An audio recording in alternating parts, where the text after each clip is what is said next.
স্বাধীনতাৰ বুঝলতেই 100 বছৰ গল বিশ্বজ্যোতিৰ জোনাকিৰ দেখে তিয়াউল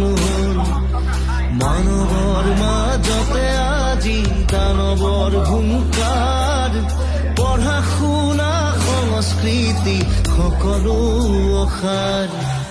এয়া জানো সপোন আছিল 20 শতিকাৰ অসমীয়া লোক অসমৰ বুকুটি আজি নিৰাপদ নহয় আমাৰ অস্তিত্ব সংকটত আছে আমাৰ কৃষ্টি সংস্কৃতি সভ্যতা মাটি বেটি অসুৰক্ষিত আনপিনে বাংলাদেশী মাত্ৰা বৃদ্ধি হৈ গৈছে কংগ্ৰেছে বাংলাদেশী দিনে নিশা আনি আছে আৰু অবৈধভাৱে সংস্থাপিত কৰিছে গতিকে সেইবাবে আগন্তুক দিনত ভাৰতীয় জনতা পাৰ্টীৰ তৰফৰ পৰা আমি অসমীয়া ভূমিপুত্ৰ হিচাপে এখন বাংলাদেশী মুক্ত বিদেশী মুক্ত অসম নিৰ্মাণ কৰাটো আমাৰ প্ৰধান দায়িত্ব আৰু অসমৰ খিলঞ্জীয়া ভূমিপুত্ৰসকলক নিৰাপত্তা প্ৰদান কৰাটো হৈছে প্ৰধান আমাৰ কৰ্তব্য ৰাজনীতিৰ ভাষা খেল কাককৈ নাজানো ছাৰ যেতিয়া 1 টকাত চাউল বিকে 100 টকাত আপোনালোকে পিঁয়াজ বিকে তেতিয়াও আমি নিশ্চুক হৈ শুনি থাকোঁ যেতিয়া ৰাতিটোৰ ভিতৰতে তেলৰ দাম বাঢ়ি যায় তেতিয়াও আমি অৱশ হৈ মানি লওঁ কিন্তু ছাৰ যেতিয়া আপোনালোকে ডিঙিত গামোচাখন লৈ ৰঙা দলিচাখন পাৰি কাটাতাৰৰ সন্মুখত বিদেশীক আদৰিবলৈ থিয় হৈ থাকে তেতিয়া কিন্তু আমি ছাৰ নিশ্চুক হৈ থাকিব নোৱাৰোঁ তেতিয়া মনত পেলাওঁ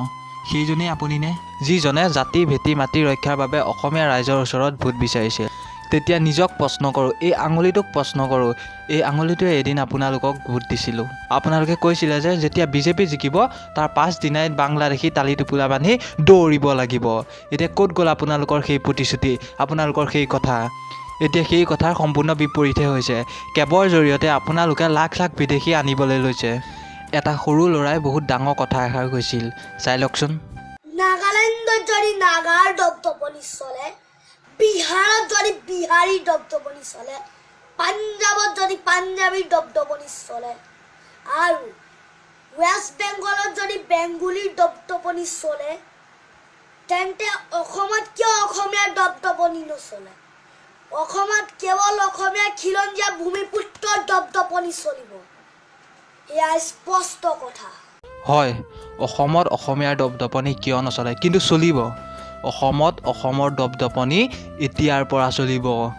অসমীয়াই কেব কোনো পধ্যেই মানি নলয় নিজৰ জান দি দিব লাগিলে তথাপিতো অসমীয়াই কেব কোনো পধ্যেই মানি নলয় বিলাচিত মূলা গাভৰু কনকলতা কুশল কোঁৱৰৰ তেজ আছে আমাৰ গাত আছে হেংদাং লোৱা নাই ল'লে হেংদাং ৰক্ষা নাই কচু কটা দিব অসমীয়াই বিদেশীকটো বাদেই বিদেশী সোমোৱা সকলোকে অসমীয়াই কচু কটা দিব এটা খাৰ খোৱা অসমীয়া হিচাপে নিজৰ মাটি ভেটি জাতি ৰক্ষাৰ বাবে সদায় মাত মাতি যাম লাগিলে নিজৰ জানো দি দিম বিভিন্ন জাতি ধৰ্ম বৰ্ণ একেলগ হৈ এইখন এখন সোণোৱালীৰ অসমলৈ ৰূপান্তৰিত কৰিছে য'ত আমি বসবাস কৰোঁ কিন্তু আজি কেউফালে চাব নোৱাৰি চবতে হত্যা লুণ্ঠন আৰু ধৰ্ষণ অসমীয়াই যদি মানক খেদিব পাৰিছিল অসমীয়াই যদি ইংৰাজক খেদিব পাৰিছিল আজিৰ অসমীয়াই বিদেশীক কাটাতাৰ পাৰ কৰি দৌৰাই দৌৰাই খেদিব পাৰিব শেষত এটা কথাই কওঁ বাজক দবা বাজক শংখ বাজক মৃদং খোল অসম আকৌ উন্নতিৰ পথত জয় আই অসম বল জয় আই অসম